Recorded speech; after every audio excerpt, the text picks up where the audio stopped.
दोस्तों जिस तरह के तुसा सारिਆਂ की पता हो सी कि गालबन आज तो 2 महीने पहले बट फरियाद ब्रड दे नाल तलक वो साड़ा भाई कतल होया। ये उसने वालिद साहब है ते ये उसने मामू है। 2-2.5 महीने तो इन्हें इंसाफ नहीं लभा और उस मामले विच इन्हां दा पोतरा शाकर वो भी दुनिया फानी तो कूच करी गया, कोई हलचल नहीं हुई। कल इन्हां जवान बच्चा इस मामले विच औज़ बिल्लाहि मिनश शैतानिर रजीम बिस्मिल्लाहिर रहमानिर रहीम। दोस्तों जिस तरह के तुसा सारियां की पता हो सी कि गालबन औज़ बिल्लाहि मिनश शैतानिर रजीम बिस्मिल्लाहिर रहमानिर रहीम। दोस्तों जिस तरह के तुसा सारियां की पता हो सी कि गालबन आज तो 2 महीने पहले बट फरियाद ब्रड दे नाल तलक वो साड़ा भाई कतल होया। ये उसने वालिद साहब है ते ये उसने मामू है।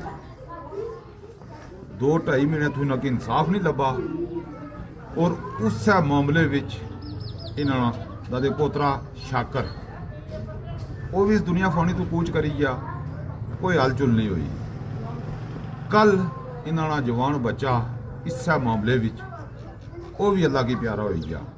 ना असां इन्हां कोलों सवाल कर रहे हैं ते ना इन्हां कोलों कर रहे हैं। असां तुसां लोकां सारियां का ये एक अर्ज रखने हैं, खास करी इस इलाके ने अग्गै कि यार कोई खुदा ना खौफ करो। त्रै नौजवान इक्कै घरै ने कतल होई गे तो थोड़ियां अखी खोलो यार अपनियां ते इन्हां गरीबां की हुण इंसाफ दिलाने पे।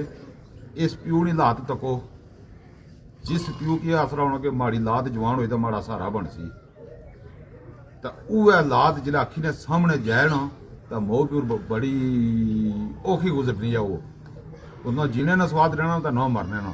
लिहाजा तुसा सारे जितने खड़पियां चो इस एरिए ने तुसा अग्गे अच्छो जेडे कातल है ना, चाहे घरै ने उन्होंने सामने आनो, चाहे भरा है उन्होंने सामने आनो, आवाम ने सामने आने चाहिए कि कातल कूड़े। ये इंतजामिया का भी रिक्वेस्ट है तो बाकी जड़े इतने ने खड़पियां जड़े बड़े वडेरे ना उन्होंने भी रिक्वेस्ट है कि तुसा मेहरबानी करी इन्हों की अग्गे आड़ो कातलों की, ताकि कोई होर वाकया ना हो।